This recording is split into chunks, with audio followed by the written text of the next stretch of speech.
My name is LaErtes Muldrow. I'm here with Yaya Diamond, and I have some great stories for you. You can find them on Amazon, Barnes and Noble, and other bookstores. Check them out. Enjoy yourself.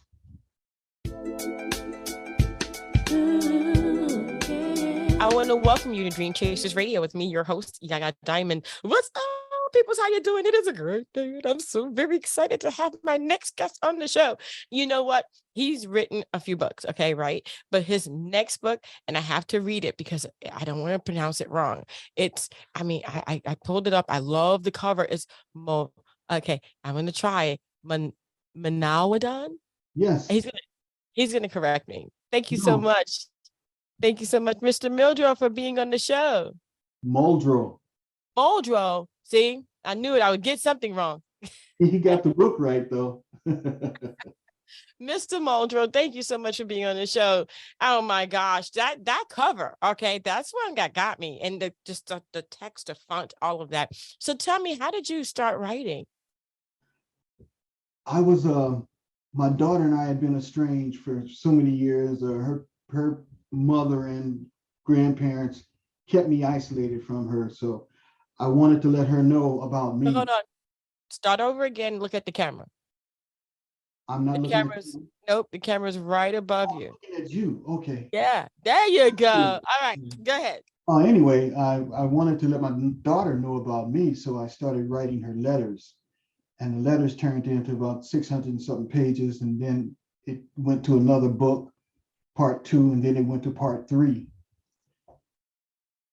And once I finished it, I sent it to her, and then I just was bitten by storytelling from then.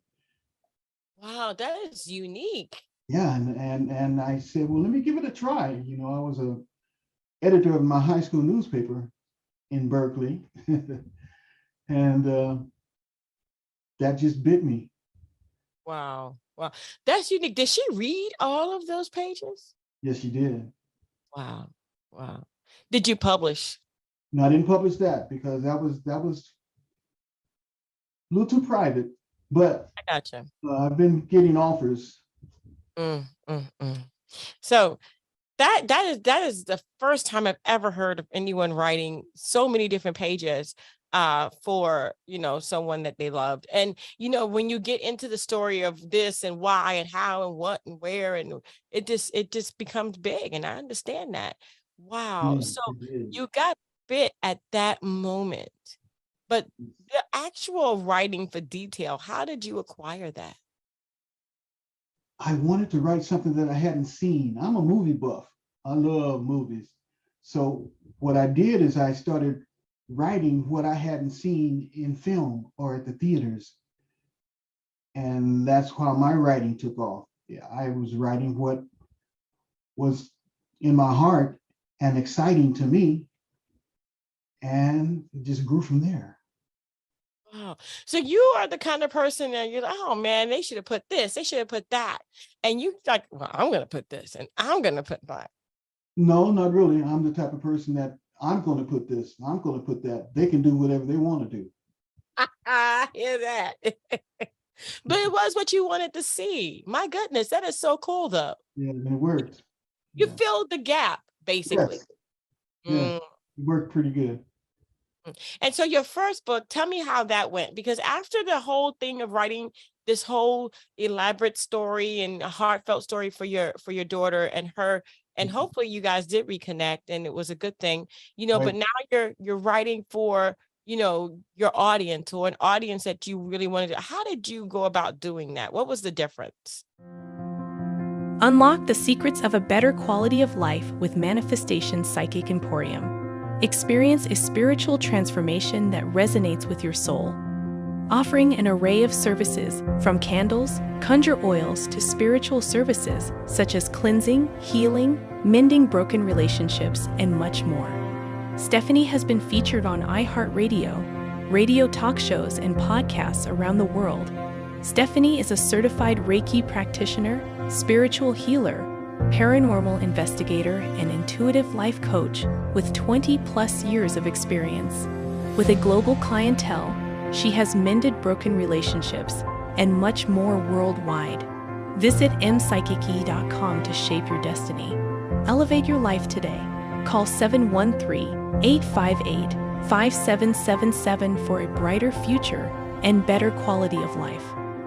Until November, a portion of the proceeds goes to Operation Underground Railroad to stop child trafficking and to help bring them home. Our impact: 4,000 plus predators arrested, 6,000 plus survivors recovered, 1,000 plus operations supported.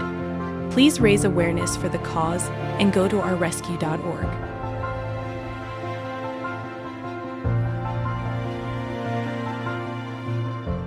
Well, the difference was I wanted to see what I can do, see if I can tell a story that was entertaining. And I played it safe. I didn't try to write a novel at first. I said, well, let me write some novellas, Oh, what are those? Short stories. I gotcha.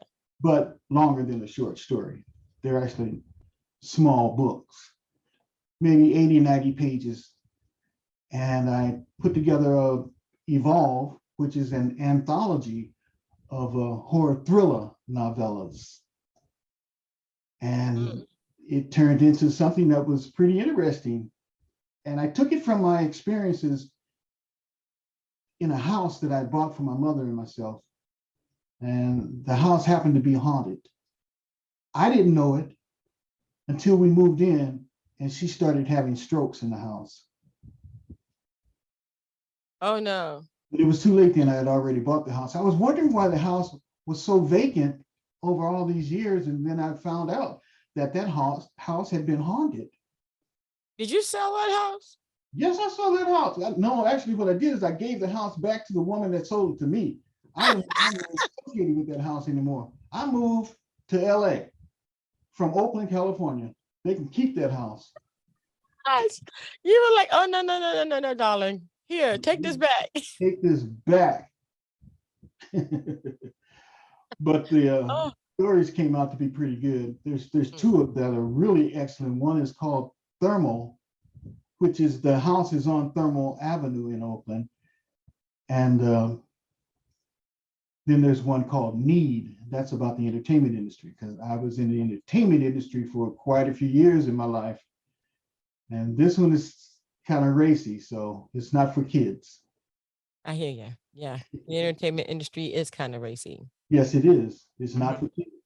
No, it's not for kids. Definitely not for people who don't understand it. You better get to know Oh, it first. See? Yeah. I'm talking to a Yes, I kindred do. spirit here. Oh, hey, ooh, child, ooh. All right. Anyway, let's go back to the books. So after you wrote that first book, Evolve, and you kind of like understood what was going on, but this was like a true story based on a fiction. Did you kind of mix the two together, or was it all true? Yes, I did. It was a true story added with fiction. I had to make it entertaining. So, but the house itself was very entertaining. I mean, people were afraid of that house, and I was too. So, darling, no. Yeah, no. no. I would have gave it back to. I'd have been like, I'm so sorry, darling. Can I have my money back? Really?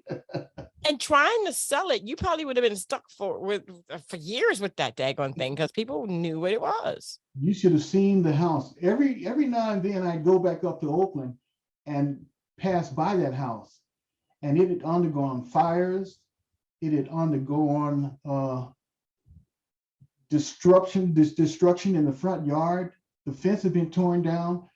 Junkies had moved into the house. They had burnt down the basement. Oh man, the house was in bad shape. So that house was really in a cursed house. I got out.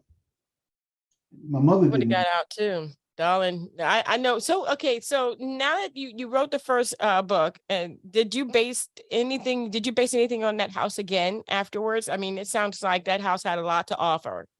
It still has a lot to offer. I just didn't go there again. I wanted to see if I could, after I did the novellas, I wanted to see if I can write a novel. And that took me to the next phase, which right now is MANAWYDAN. Right. So tell me about that. MANAWYDAN is a book about an ancient prophecy by the Egyptian queen Hatshepsut, and Mm. she was a seer, and she foretold of this Oba male uniting with Ilori female from different tribes. And in their joining, they would do things to bring peace to the world. But in the process of them going all over the place to meet each other, they had a bunch of curses put on them. One of them was on the MANAWYDAN, which was a slave ship, a haunted slave ship. And they never made it together. And I would tell you how it turned out, but I'm not going to You do it. can't. No, because then you're going to give the book away. No, but there's so much more happening. That's just a tip of the iceberg. You know, that ship disappeared in the middle of the Bermuda Triangle. Ooh. On Halloween's night back in the 1800s. And it reappeared in the 21st century. What you talking about, Willis? Halloween's night in San Francisco. What you talking about, Willis? That's what it was. Ooh. Gay parade in San Francisco. Yeah. You're kidding me. No, I'm serious. That's how it came back. The brother of the ship that found it was an entrepreneur, and he wanted to turn it into a tourist attraction. No. Yes, no. he did. Yes, he did. And he moved it over to Pier 39 in San Francisco and had it hid and turned it into this tourist attraction. And that night for Queen's Ball, MANAWYDAN had other plans. Wanted the souls of these people that were on board the ship to party. And he got them. See, this to me, I'm too visual. Like if I read a book, I'm already in it. I'm in the movie. I'm in the movie. Me too. I'm already in it. And so like literally speaking, I'm thinking about this thing going, yeah, this is going to be that kind of movie where I'm freaking out and somebody's got to watch it with me so I can grab onto everything. I'm told that. That's how I write. That's how I write. When I write to see the movie. And that's what I'm telling my readers. This is what we're doing. And I give them room to add their own creativity to it as well. Nice. So, okay. So you actually have people who submit different ideas to you? No. No? Okay. How does that work? They're all mine, but I leave room for them to think for themselves. I don't just tell them everything. I tell them enough to get their creativities rolling. And then once they get it rolling, they can say, they try to think of what I'm going to do, but then I do something else. It's fun.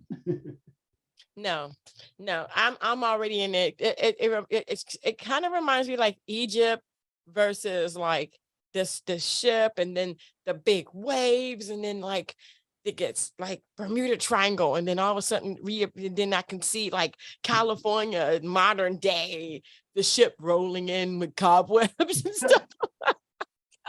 Pretty much, it kind of touches on that. Oh my gosh.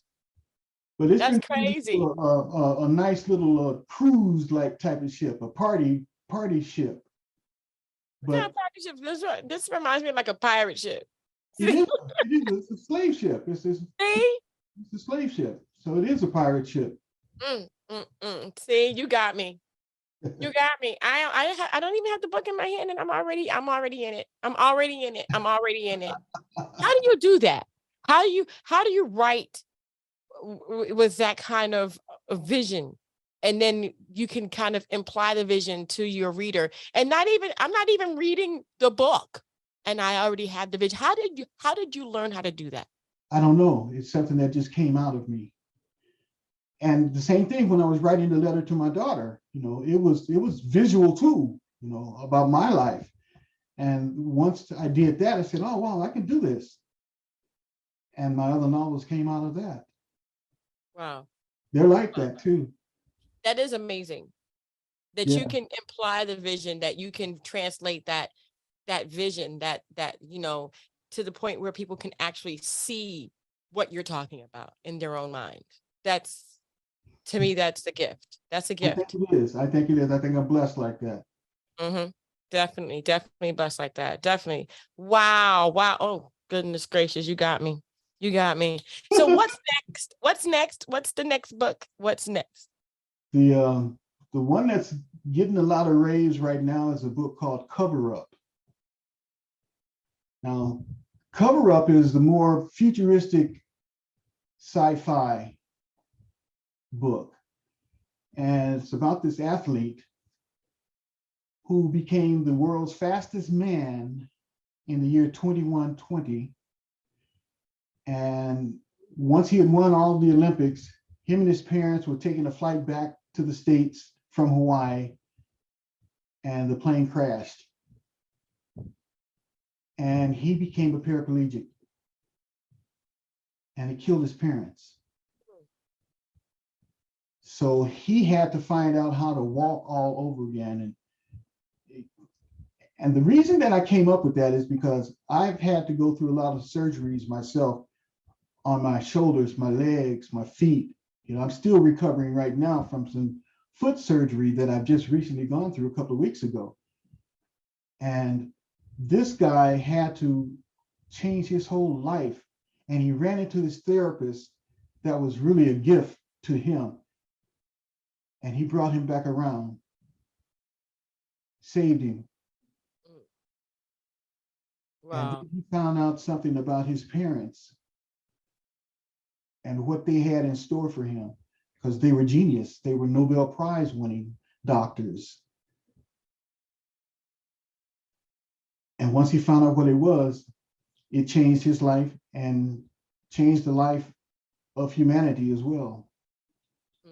I write things that are about positive things, you know. Yeah. I want to see things develop into not like, well, anyway, not negative. I hear you. No, I mean, we got to be positive. And also, bringing back that whole thing of sitting down with, a biscuit or with a muffin and a cup of tea or some coffee in a window. I always love to do that. I always love to just sit in the window and read a book. It's just beautiful to me. Just the tranquility, the whole thing in your mind is going. It's just beautiful. I mean, if you had to tell people, like people out there that wanted to write a book and they wanted to write it in kind of like the style that you're doing it, what would you tell them? What kind of advice would you give them? Right from your heart. Right from your heart, put it together, do your research, and then present it to the right people. How important is research, and what kind of research do you do when you are writing a fiction book? I go to whatever territory I'm trying to write about, and I do research on what has happened in that territory or that country or the people in that country.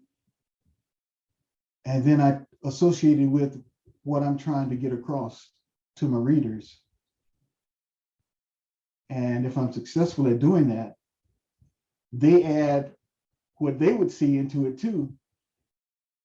And we work together as a team, even though we don't know each other. Definitely. Wow. Wow. Is there anything we missed today that you would like to tell the listeners? I have 19 outlines of books that are waiting to come out. Ooh. So we have a lot more to have fun with. Definitely. So where can people find your book? Where can they get that? Where can they check it out? Barnes and Nobles, Amazon.com, mostly any brick and mortar store. So, and they're really picking up energy right now, I should say. They're getting action. And it took long enough, but they're getting there. Yeah, it does take a minute. Yes, it does. Like I mean, you got to get it out to that one person, that one, and then the two people. And it takes time. And I think people get discouraged along the way and they stop. They do. But if you can keep it going, it usually takes about 6 months to a year for it to even start getting that traction. That's right. Yeah. So be patient. I will. Yes, definitely. Please be patient. You have what it takes, definitely. And I'm hoping that you'll get a movie deal for this latest book with the ship and all that, because that's that, yeah. And then the Evolve one, oh no, that right there, that got me. I'm done. I'm done. I'm done. I think I'll wait for it to come out on cable so I can watch it and squeeze my pillowcase. Netflix. Definitely, definitely. It is not impossible at all. Thank you so much for being on the show. I appreciate it. Thank you, Yaya. Thank you. And thank you guys so much for tuning in. We're going to have all of his information on the bottom and the side, the top, wherever you're watching today. And please don't forget to go ahead and check that book out for yourself. As a matter of fact, he has more than just one. We're going to put down there so you can kind of be, in the loop for all the books. And he's got like 19 more coming up. So, you won't be out of books anytime soon. You have to look for my first name. Yes. Oh, okay. LaErtes. LaErtes. Okay. He's a And I'll father, put that. a son, a brother, and a king. Awesome. Wow. From I'm birth. gonna put that in the description box. Definitely. Do that. Yeah, definitely. Because I found it and they can too. Yes. Thank you guys so much for tuning in. Don't forget to dare to be different. And until next time, guys. Bye. Thank you.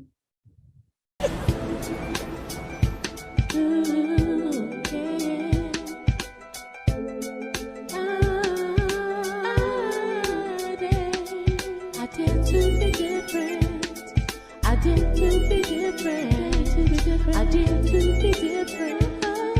did to be different. I did.